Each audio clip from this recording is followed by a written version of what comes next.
Nous avons toujours dit, et nous le répétons, que nous sommes là pour protéger la population. Et lorsqu'ils attaquent nos espaces, nous allons défendre. Nous n'allons pas rester les bras croisés. Donc, et nous avons un principe. Pour que cela ne se répète pas, il faut mettre hors d'état de nuire ces forces qui nous attaquent et les repousser loin, le plus loin possible. Dorénavant, si nous attaquons, nous serons obligés de faire taire les armes et tout les tirs et les repousser le plus loin possible. Immédiatement, on met les mesures, ces déclarations de principe, on les met en œuvre. Quand on les termine, on rentre sur le droit. Tant qu'on n'a pas encore mis en œuvre, on ne rentre pas sur le droit. C'est ce qui est écrit ici. On ne fabrique rien. C'est pour dire que tout ce que les gens vous disent, ils sont en train de vous tromper. Ils ont fixé un délai de 10 jours. Si dans 10 jours, à dater de la signature, ils libèrent nos prisonniers, ils mettent en place le mécanisme, nous mettons ensemble en place le mécanisme de cessez-le-feu, que je viens de vous dire ici que demain nous avons invité déjà les Juliens, nous allons les visiter pour dire écoutez, allez nous aider pour la vérification du cessez-le-feu. Nous sommes dans les délais. Si Kinshasa ne veut pas, donc c'est Kinshasa qui bloque, ce n'est pas nous. Si Kinshasa ne libère pas nos prisonniers jusqu'au 27, mais je dis qu'est-ce qu'on ira faire à toi? Parce qu'on sera en train de violer même la déclaration de principe. Allez-vous intégrer? Bon, cette histoire d'intégration, il faut même beaucoup de tapage. Nos militaires étaient même dans les FARDC. Pour votre information, là vous étiez en Kinshasa et nous avons demandé une liste. Nous avons présenté la liste de 6000 combattants, 6302 militaires de notre armée. En 2020, ils ont vérifié, témoin l'appui, il est là le porte-parole, tous 4700 sont sur le projet, l'état des pays des FARDC. Donc, leur salaire sortait et à Kinshasa, l'état-major, ils s'arrangeaient pour faire disparaître l'argent. Donc, ils s'arrangeaient.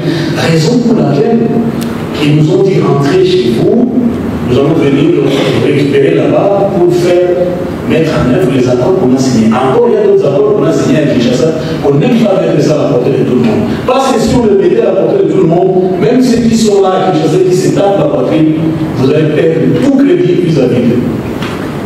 Ils ne seront pas dignes de vous diriger. Et ça, nous le disons parce que nous sommes les hommes d'État. Pour dire que tous nos militaires, ce que vous voyez, ils perçoivent leur salaire à Kinshasa. Et c'est pourquoi la guerre ne se termine pas. Alors, allons-nous réintégrer et cette armée-là, on le dit au cas par cas, s'ils veulent, ils peuvent me laisser. Ce sont eux qui vont intégrer notre armée. Nous avons réformé, parce que nous avons dit qu'il y aura des réformes profondes. Réforme de l'armée, des services spécialisés de l'État, de l'administration, de la justice. Eux-mêmes disent que la justice est malade. Nous avons créé un nouvel ordre politique avec des Congolais et puis de justice et de paix. La libération des prisonniers, ils nous ont dit ayez pitié de nous là, ils nous ont dit donnez-nous seulement un petit territoire, juste un petit là, comme ça nous allons libérer vos prisonniers. Nous avons dit ça c'est le terrorisme d'État. On ne peut pas marchander un homme contre le territoire. Vous comprenez? Ils nous ont dit même une forêt, ils nous suppliaient à Doha, même une petite forêt comme ça, donnez-nous ça, comme ça on va échanger avec les prisonniers. Ou bien libérer le père, comme ça nous allons vous donner vos prisonniers. Nous avons dit ça n'est pas possible. En face de nous, nous avons des personnes qui violent tous les accords. Et je commence à craindre, vu l'allure que les officiels du gouvernement sont en train de communiquer et de transmettre le message, cette déclaration de principe risque d'être un mort-né. Ils ont été incapables de donner même un seul prisonnier. Est-ce que vous pouvez dire avec moi que ces gens, ils ont vraiment l'intention de faire la paix? Non. Tout est clair pour libérer quelques 700, de plus de 700 prisonniers. Que demain aussi, je vous dis, nous allons faire deux activités, voir les CICR pour leur remettre la liste de nos prisonniers et voir les JVM pour les cessez-le-feu, afin que nous puissions entamer, ils libèrent nos prisonniers et ils respectent le cessez-le-feu. Nous rentrons à Doha, maintenant pour entamer des quêtes de causes profondes du conflit. Entendons bien, l'accord de Washington concerne deux États, la République démocratique du Congo notre pays et la République du Rwanda. Et ils vont monter des mécanismes pour faire ces opérations-là. Mais pour vous dire aussi que dans l'espace que nous contrôlons, il y a ces cellules dormantes, ces forces du mal, y compris les Wassalendo, les FDR, les Nyatois, qui perturbent la quiétude des populations. Ceux-là qui perturbent la population où nous avons le contrôle, nous allons nous charger d'eux. Je pense que je me suis fait comprendre.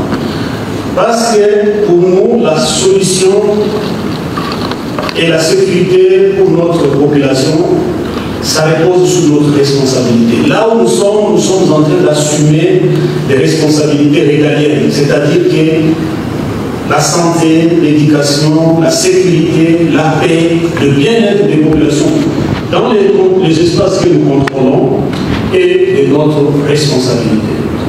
Tout cas d'insécurité, tout cas de menace, toute attaque, toute infiltration dans notre espace de contrôle, l'ARC, l'armée révolutionnaire congolaise, prendra.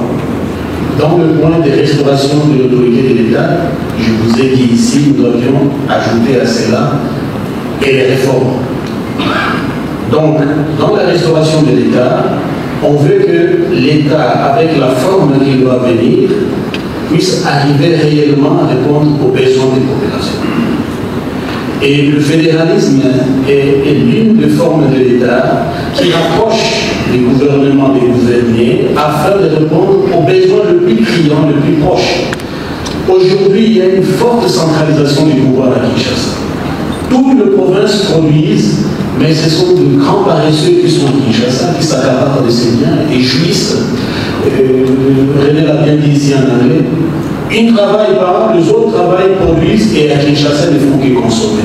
Nous voulons qu'avec cette forme de l'État, que les provinces aient à définir les priorités qu'ils ont sur le plan économique, sur le plan sécuritaire, sur le plan développement et qu'au niveau même de la monnaie et de la diplomatie, que ce soit l'État central, là vous connaissez les ABC de ce qu'on appelle le fédéralisme.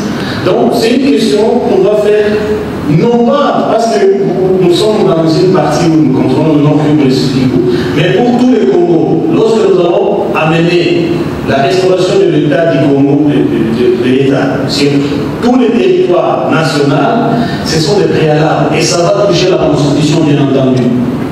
Mais cette Constitution, si vous n'avez pas la mémoire courte, le président de la République, M. Félix Tshisekedi, commençait déjà un marathon. Il faisait déjà tourner dans le pays disant que c'est une constitution des étrangers. Eh bien, allons-y alors, maintenant, cherchons la constitution des Congolais, dans laquelle nous allons mettre le fédéralisme comme forme de l'État, avec tous les ingrédients qui vont beaucoup plus, parce qu'on s'est entendu dans la déclaration de principe que nous voulons tous le bien-être, le bien vivre ensemble et la protection de tous les Congolais. Avec le fédéralisme, nous allons définir, lorsqu'on va se mettre autour d'une table pour décider, le Congo va avoir combien d'États fédérés. Est-ce que ça sera le nombre de provinces qui seront le nombre des États fédérés ou bien on peut diminuer? On va les discuter dans l'accord qui va venir, s'il ne suit pas cet accord. Parce que nous on les attend très bien, il y a de la matière en abondance. Il y a beaucoup de sujets, on nous a dit, qu'on appelle des causes profondes des conflits. Et parmi les causes profondes des conflits, c'est cette forme de l'État qui est en train de marginaliser une bonne partie de la population qui n'arrive pas à bénéficier de la richesse du pays. Je pense que même à Kinshasa, si vous avez un Manaki, au Konzianelo, les hommes y moyen de exact. Liba passe. Aujourd'hui, on vend du riz, oui, là-bas, sur les cuillères. Donc, on veut que le peuple puisse bénéficier des richesses de ces pays et que les productions des provinces, des États fédérés bénéficient d'abord en premier lieu aux populations de la place avant de faire des mécanismes pour que la richesse de tous les pays bénéficie. Tous les citoyens congolais par le système de péréquation. Je ne vais pas entrer en profondeur de la matière. On n'a pas peur de dire qu'il y aura des réformes et si bien même toucher à la Constitution. What about this?